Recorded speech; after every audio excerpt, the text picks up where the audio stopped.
Hi, Dustin.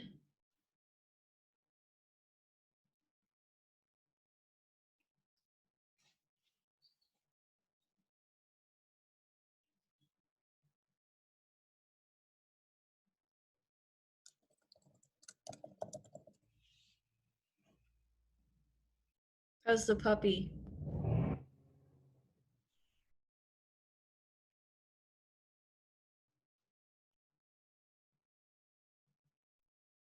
He's a punk, but He's he's what? he's a bit of a punk, but we're working on. Oh, I don't know if that's good. Well, he's still pretty young. That's just the only reason. So it's kind of Yeah, like but sometimes their personalities are set pretty early, though, you know? he's been making pretty good improvements. It's just Oh, that's good. I had the last two dogs I had, I think. Well, one we got as after he was a year old, and he was very protective and loyal from the beginning. Like if we had house guests that he didn't know, he'd position himself between him and the kids.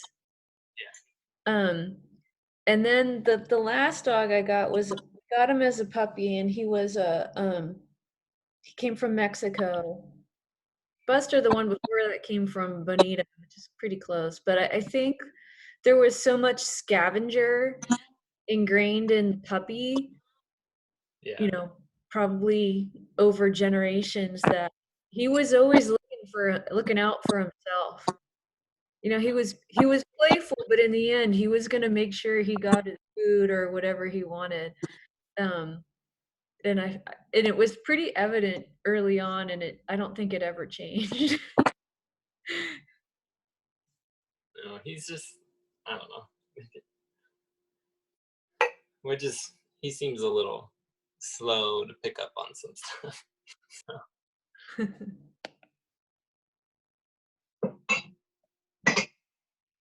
we're hoping it's just because he's young and we're like trying to train him stuff. And like our friend's a dog trainer, and he said most dogs don't start picking up on stuff till they're like 6, 7 months old.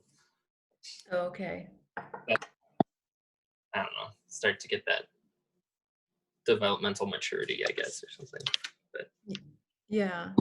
But we're not too worried about it. He's learning pretty much pot now, but like we're trying to teach him like kind of like I You tr- don't know what what you you're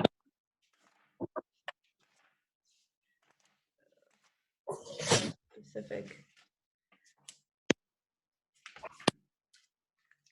Uh,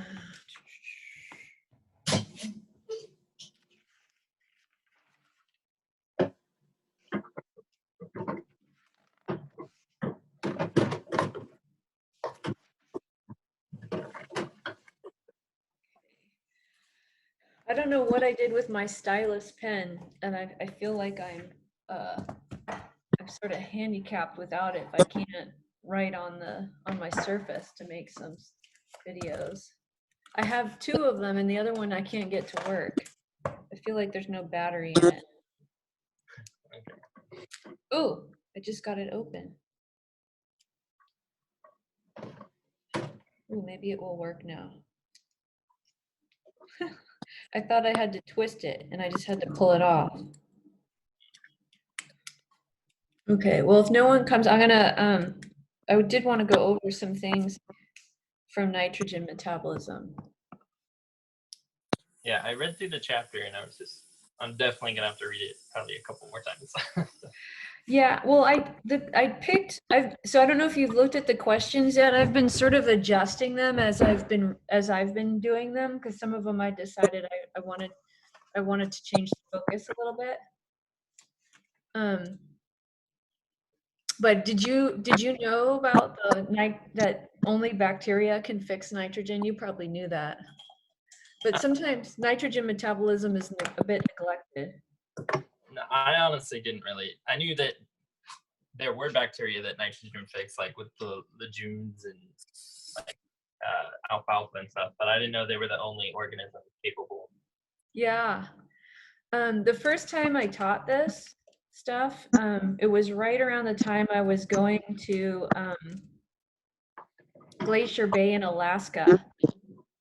And it was really relevant because the plants that come in, so in Glacier Bay in Alaska, the glaciers are receding and the landscape is changing from, you know, from something covered in ice and snow to first lichens and then forests. And it was really neat to sort of see the progression of, you know, first comes in the nitrogen fixing, the plants that can accommodate nitrogen fixation, and then those give way to a certain kind of tree, and then that tree gives way to bigger trees. And so you could see the further up the bay you went, the earlier in the process it was.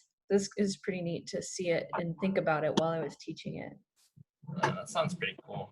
Like kind of like getting to see development of the earth.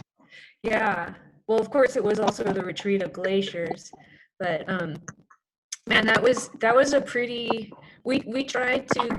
We actually hired a guide to take us up the bay. We did it in kayaks. We camped overnight, and there was a company that had a concession on the bay, and only they are allowed to run guided trips. And so the guide worked for that company, and she chickened out of guiding us like right before we got there. So then we had to do it without a guide. And we did a 3-day trip, just 2 of us, and then we had 3 friends come in, and we did a 5-day trip where we got dropped off on a spit of land by a boat, and then 5 days later it came back for us. And we weren't allowed to camp in that spot where we got dropped off because there was a grizzly bear that was going through it. So it's pretty intense. So what I thought I'd go over, what I like about this chapter is it's a chance to reintroduce some chemical concepts, right? And the idea of nitrogen fixation is that nitrogen is getting converted to ammonia. And of course, N2 is what's in the atmosphere, but it's not usable by organisms.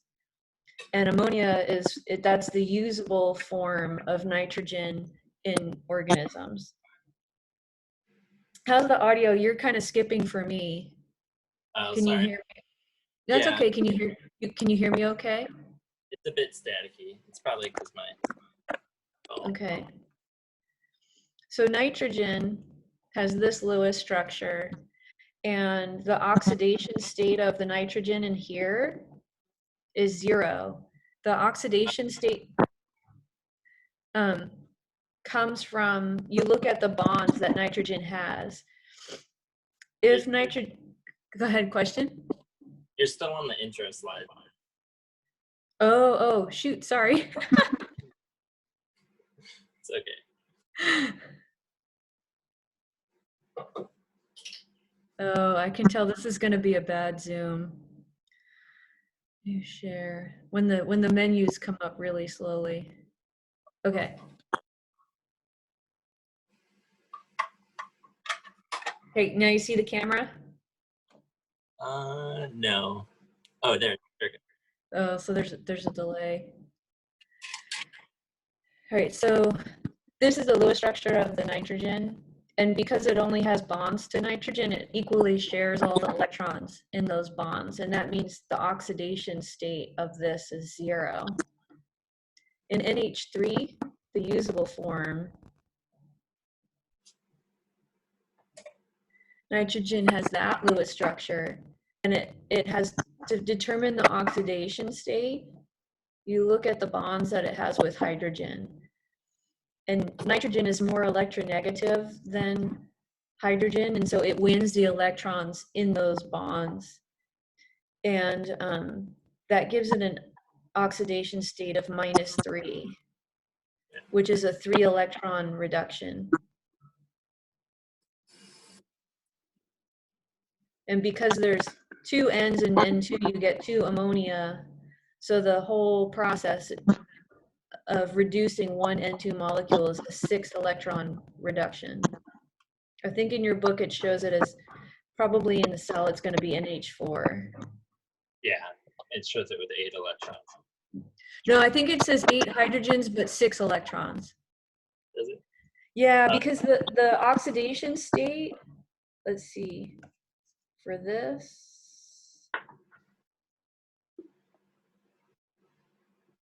I guess that would technically, how does that work? I guess I that, think there's some other. excuse me. Hmm? Well, I forgot that nitrogen already had. Oh yeah, it is the, it does say 8 electrons to go to NH4. That makes sense with the calculation, because this would be +4. Yeah, +4. Oh, no, wait. What am I saying? Minus, yeah. Yeah. Yeah, so it's interesting that, this can only happen in bacteria attached to plants, so that plants and animals aren't capable of doing it. And then the other, let me go to the slides for the chapter.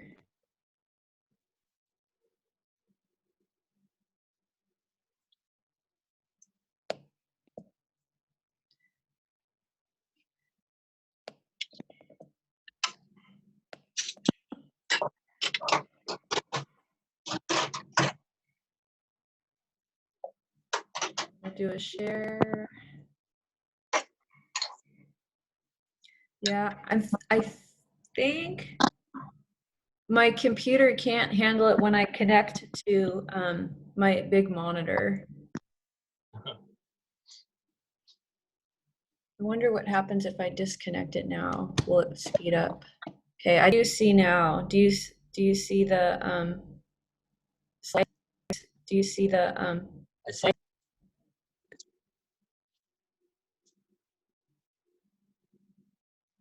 Okay. Now it's Zoom is giving me all kinds of warnings.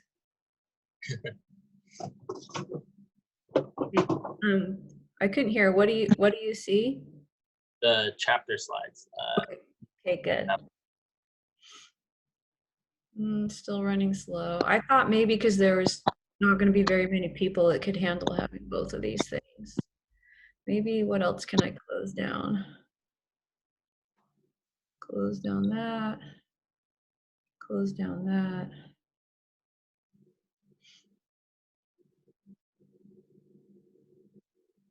I feel like the audio got better. I don't know if that's related. Yeah, it does seem like it got better. It told me I got like 3 warnings about the recording and my speaker and all that. But at least the audio is better. Okay, so fixation is the conversion of the molecular nitrogen to ammonia that I just showed you. Nitrification is nitrate. And nitrate actually has I just did the Lewis structure and calculated the nitrate has a +4 oxidation state on that nitrogen. That's like the most oxidized form you can have because it has 4 bonds to oxygen. Mm-hmm. And then denitrification is the opposite of nitrification. And then there's the cycle. Looking at nitrogen in the atmosphere going to the ground. Where's fixation? Here, fixation. I thought it was interesting that there's bacteria that fix it, and then there's also bacteria that do the opposite. So it's like kind of fighting. Yeah, yeah, and I was reading about how it's good to fertilize when the soil is moist because it sounds like it slows down the nitrification process, so it stays in the ammonia state longer for the plants. Yeah, because it's more water soluble, so it gets trapped there, hangs around longer. The nitrogenase enzymes. When I taught this class, it was more oriented towards biochemistry, and we spent a lot of time looking at the nitrogenous nitrogenase enzyme because it's pretty well understood. And it's got there's some, anytime there's reduction in oxidation, there's often some metals involved, which I had a lot of inorganic colleagues in my department, so they always liked it when I covered metals. Oh yeah, so nitrogen converted to ammonia, oops, let me go back. To ammonia is a 6 electron, but to ammonia, oh, this is funny. See here, it says nitrogen converted to ammonium is a 6 electron reduction, but that's not true. To ammonia would be 6, to ammonium would be 8. Well, no, that doesn't make sense. Because when you go from ammonia to ammonium, there's no transfer of electrons. I gotta review that. It's great, but you get the idea. This is the whole big complex. We're not gonna focus on that. And see here, they show the 6 electrons. Okay, so the next big thing that I just wanted to point out is the feedback inhibition for nitrogen metabolism. We studied one of those enzymes already, aspartate transcarbamylase. And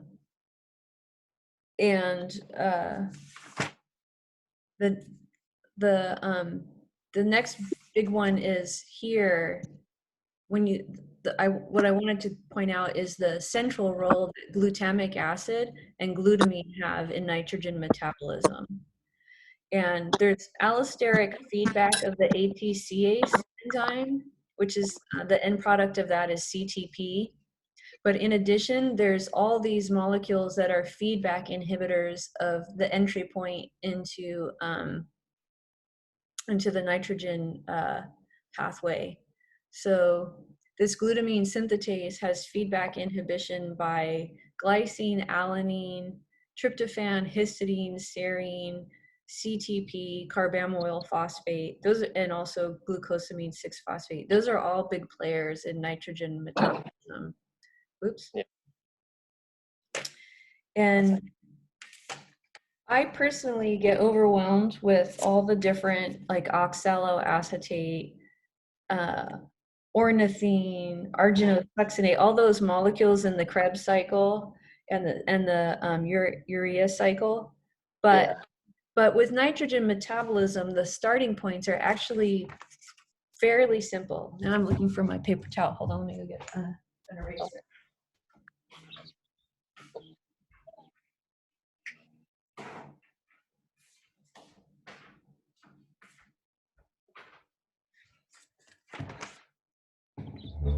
Okay, so I'm going to switch to my camera again.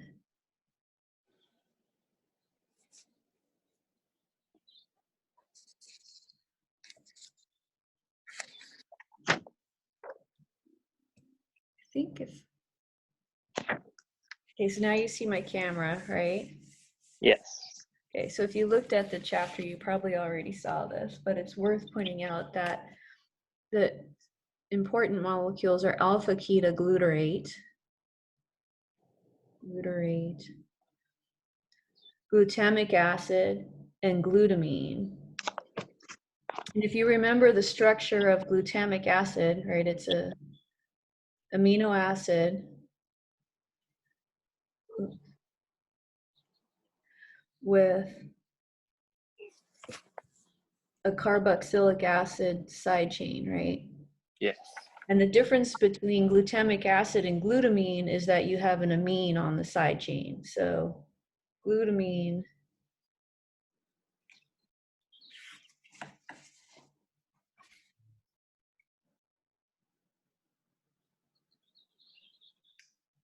looks like this.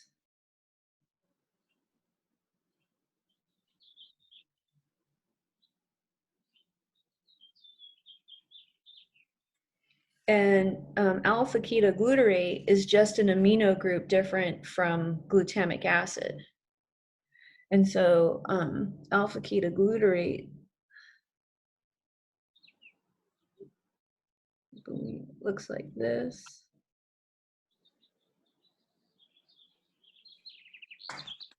Well, that sounds nice, birds.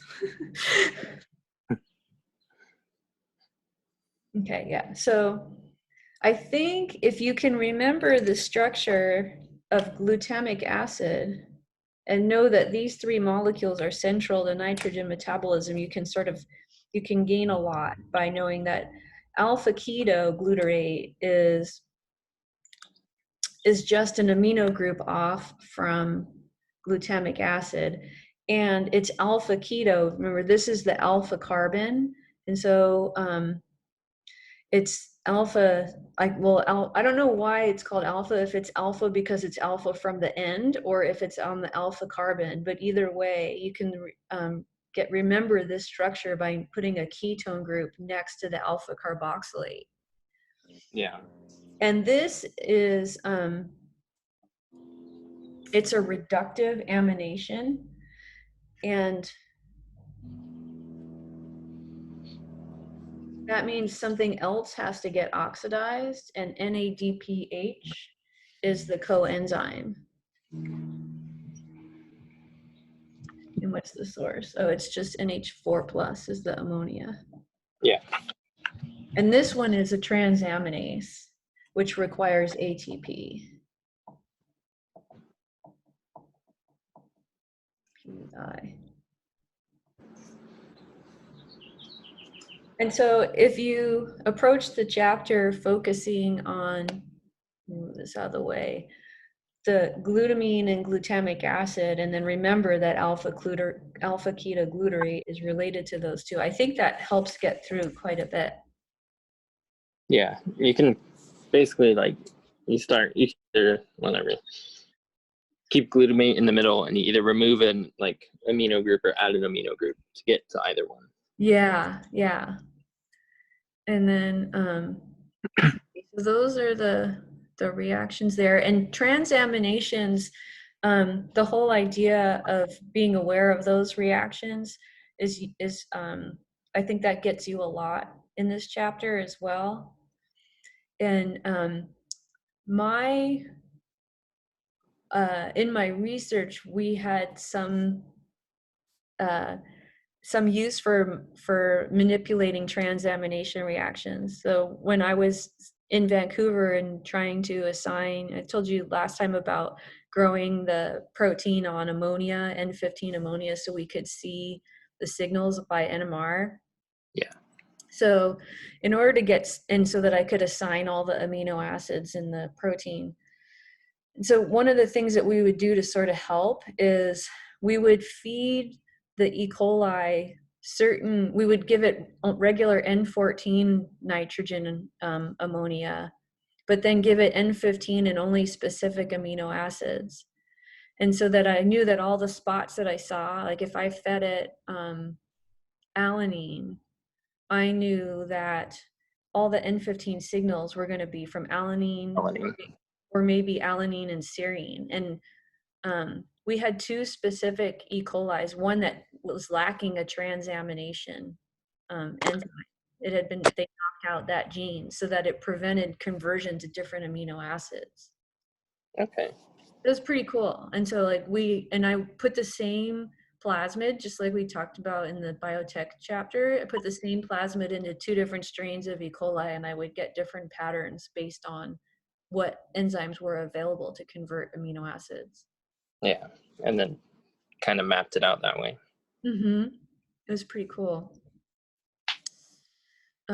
So different families of amino acids. There's one question in the homework. I'm gonna leave it in there just because I wanted everyone to look at the essential and non-essential amino acids, but it asks you what kinds of amino acids are essential, and it was really silly. Like it said branched, aromatic, and basic, but it wasn't perfect in that. So I just actually uploaded the written questions. I'll probably I'll specify I'll just say list them. Don't tell me which types, because the grouping was not perfect. But I did want people to be aware of the different classes. And I was looking at it, I was like, okay, is it based on what family they came from? No. Is it based on all the aromatic. Nope. So what was interesting is that phenylalanine and tryptophan were essential amino acids, but not tyrosine, unless you have PKU. Yeah, Let me see, what else did I I want to? don't. Oh, and so I said skip the pyridoxal phosphate stuff.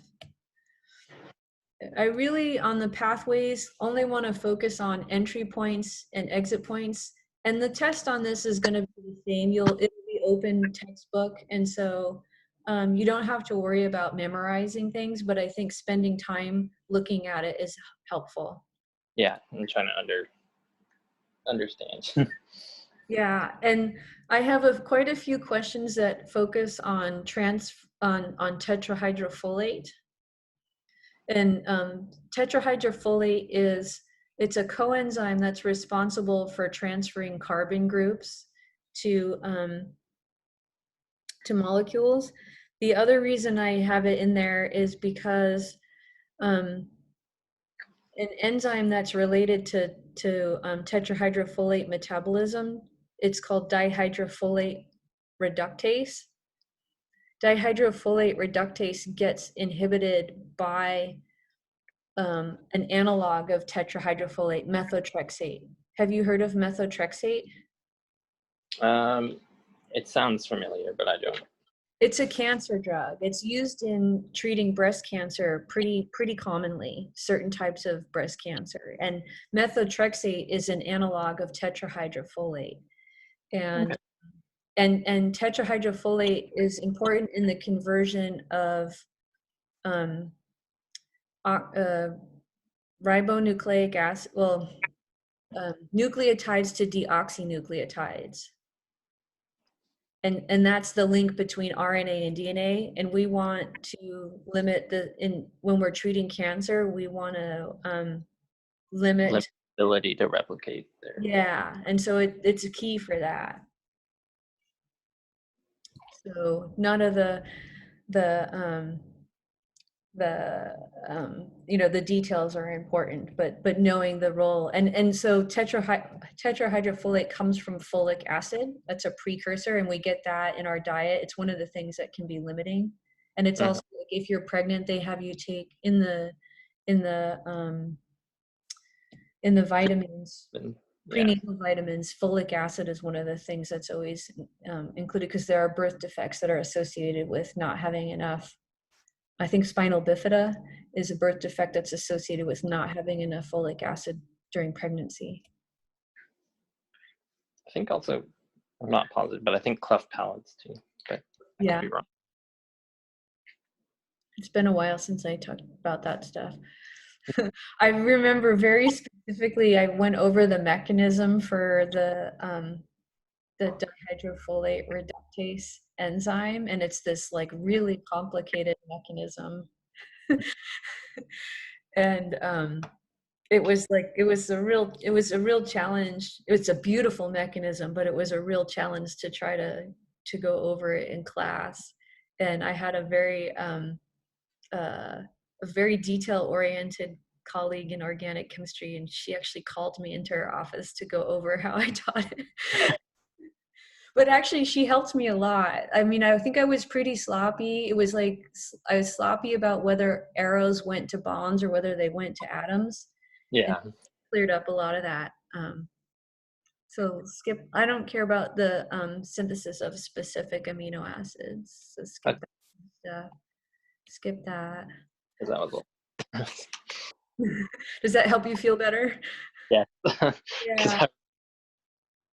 Kind of like, I don't know, just in a daze by the end. Yeah, no, look at the questions. The questions I are pretty reasonable. Yeah, I hadn't looked at the questions first. I think that was my problem.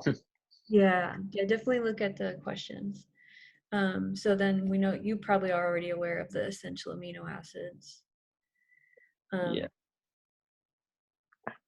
And actually that's important for the diet of vegetarians. I think And children when they're yes, yeah. healthy. They're very picky. But so when you're trying to get protein as a vegetarian, it's often hard to get the full complement of amino acids. And I think lysine is one of the ones that you have to look out for. And there's often complementarity, like I think beans and rice have complementary amino acids. If you eat them together, you get Hmm. you get a full range. They also have to be careful about taking in too many fat soluble vitamins. But Mm. Mm-hmm. Okay. I think, oh, yes. And then the other thing I thought was really interesting is the way nitrogen is excreted, right? It's either going to be excreted as ammonia or ammonium. yeah, and Um, and, in the form of urea or uric. yeah. And so, and did you read about the relationship to water in the environment? Yes. So like if there's a lot of water in the environment, then it's uric acid, I think. No, actually ammonia. It's the, Ammonia. Yeah. because, so because ammonia is toxic. But if Um, there's a lot, be diffused to the environment, and then it's not as toxic. It yeah, dilutes. exactly. The less water, the more um, Yeah. concentrate. Yeah, so the dilution by fish allows ammonium. Uric acid, this one's interesting. So this one is excreted by things that are limited in water, so desert animals. And then because birds cannot store extra weight in the form of urine in a bladder, they excrete it as uric acid. And uric acid is also the causative agent in gout if it accumulates. Yeah, in the joints. Yeah. And I'm of that age now. It affects men more than women. But I'm of the age now where some of my peers are experiencing gout, so after like I have a friend from Sweden. I think the last time I went to see him, my family went and stayed with them in Sweden, and he was not drinking very much wine. I was like, "What's going on?" He's like, "Oh, I have gout. I can't."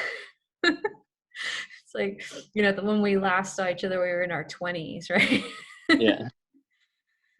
Where you didn't have to worry about these things. So of course we excrete urea in our urine. And then with the urea cycle, I took a question out. There was one question in the homework about how many ATPs are in the urea cycle, and I didn't think it was very important, and it was kind of cryptic. The answer was sort of, they were steps outside of the urea cycle. So I wanted to focus on um, the the relationship between the urea cycle and the citric acid cycle. But one sentence I liked in the book was, another way of looking at the urea cycle is to focus on, this is arginine here. And I can't believe I never looked at arginine and saw that it could easily be converted to urea, the side chain. And so this is the structure of arginine, and if water comes in, it will break this bond here, and you get release of urea and ornithine, which goes back to mitochondria. Oh, wow. So it's sort of interesting that arginine is an essential amino acid, but it's in this critical cycle. And the cycle is in both the cytosol and the mitochondria. This is kind of busy, but it shows the relationship. I've replaced that question with ATPs with the relationship between urea and citric acid. Okay. And I think those are the major points, other than the dihydrofolate reductase. I like I, for biosynthesis. There's not really questions on the homework, but I can see putting some questions on the exam. And again, you can look at the textbook, but where I ask questions about the relationship between ribose 5-phosphate and ATP and GTP. on this sort of level.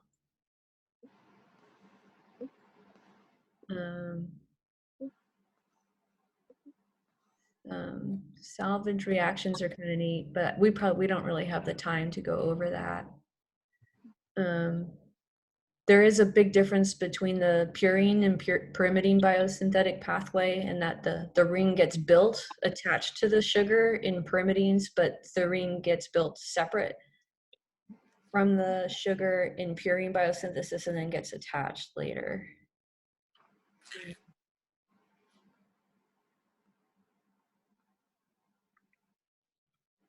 Wanted to get to dihydrofolate reductase. That's all too much detail there. This is the enzyme that's important for methotrexate here. Oh, this is this. Yeah. So I put a heart there because this is important. And I did update the list of questions here, but I have them all typed out on a Word file, and I'll upload that and create the assignment. Okay. We're done. Okay, so seems like you're off to a good start. I probably gave too much time to do this homework because people won't look at it till right before it's due. I don't know. I'll have to look at it, but I'll probably need the time. I don't know. I think this one, it felt like it went faster than the others. I like to do them too because it gets my head in the right place. Okay. How are you doing on the project? Okay. I'm still trying to find like relevant sources that I want to use and how to incorporate them. There's a lot out there right now and it's changing. I think what I'll do is I'll compile a list of the topics so that people can see what other people are doing. So maybe there's dovetailing and complementarity, I'm hoping that we can have at least some discussion over Zoom because the topics are pretty interesting. But people are shy. Yeah. I'll admit, I was planning on doing a paper because I don't like. Really? Don't like. No. All right. Well, we'll see what happens. The slides are. Well, yeah, we'll see. All right. Well, I'll let you get to it if you don't have any questions. No, I just probably gonna have to read through the chapter again, and then I'll have questions. Yeah. All right. Well, I'll post. Well, actually, I already did put the file in the folder, so it's there with the written up questions. I recommend reading them and then going back to the chapter that way. Okay. Because I do skip over all the specific details of the individual amino acids. Okay. Okay. Well, have a good day. All right. Thank you. You too. All right. Take care. Yep. Bye. Bye.